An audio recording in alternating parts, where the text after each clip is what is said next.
e4 and d4 are by far the most popular opening moves used in chess, but there are other, less common opening choices, ranging from solid and safe to outright risky and bizarre, used to catch a surprised opponent off guard. Let's take a look at these uncommon openings and learn how to deal with them when they are used against you. Of all the uncommon openings, the most popular is c4. This is known as the English opening. White develops a pawn that controls the d5 central square and opens up a diagonal for the queen. A good idea is to put a pawn immediately in the center with e5. White develops a piece with knight to c3, controlling d5 and e4, and black plays knight f6, developing a knight toward the center. White typically plays g3, preparing to put the bishop on the long diagonal with bishop g2. Notice that all of White's moves help control the central light squares d5 and e4. Black has several options, including attacking the center immediately with d5, or preparing that attack with c6.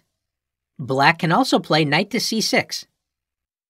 With so many ideas available, the English is a flexible opening that is often a quiet, positional game, but it can also open up and turn into a tactical battle. Another way to play against the English is by playing e6. Black is ready to strike in the center immediately with d5. And after knight to c3, d5, play often transposes into a queen's gambit declined after d4. The English is the most solid, offbeat opening when White does not open with e4 or d4. Now let's explore some other offbeat ideas. The next opening is a mirror opening to the English opening. After f4, this is known as the bird's opening.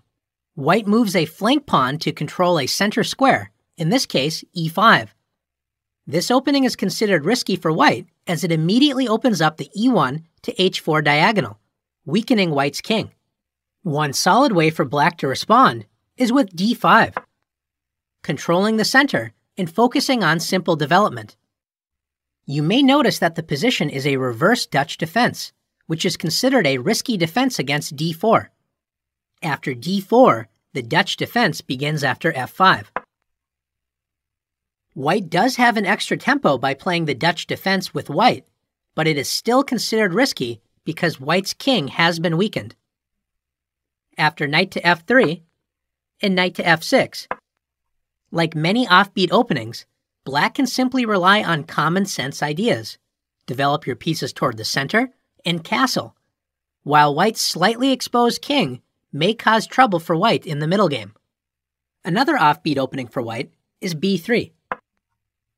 White plays this move to open a space for the dark squared bishop to enter the long a1 to h8 diagonal. Once again, Black should control space in the center with e5. And after bishop b2, White fianchettos the bishop, placing pressure on the e5 pawn. After knight to c6, Black develops a knight and protects the pawn on e5. Black is ready to take more space in the center with d5. The Larsen opening allows Black greater space control in the center, so White will have a harder time developing pieces to active squares compared to Black. So far, we've looked at some offbeat openings that are still playable, but now we are going to look at some of the most bizarre openings you may see from time to time. After b4, this exotic opening is known as the orangutan. White is setting up a fianchetto on b2, just like the Larsen's opening, but is pushing the b-pawn 2 squares rather than 1. The drawback to this idea is that nothing is protecting the b4 pawn. Like most other uncommon openings, Black controls the center with e5, grabbing the center and opening up an attack on the unprotected b4 pawn. Against offbeat openings, it is a good plan to focus on controlling the center and finding active squares for your pieces. A mirror image to the orangutan opening is g4. This is known as the Grob's opening.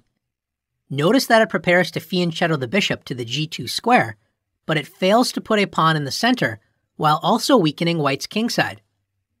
Imagine the White king trying to castle kingside in this game. Once again, Black should simply control the center with e5 or d5 and gain a good game by developing pieces toward the center. After e5, in bishop g2, black should play d5. Black places 2 pawns in the center and opens up the light-squared bishop's attack on the g4 pawn. Let's take a look at one more uncommon opening.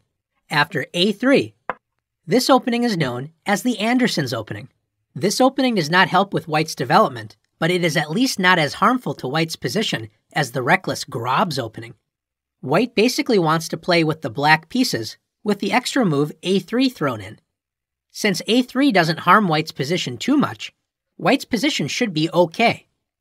Again, when in doubt, if your opponent does not control the center, take control of it yourself, such as with e5. Now that you've learned uncommon openings, it's time to put your skills to the test.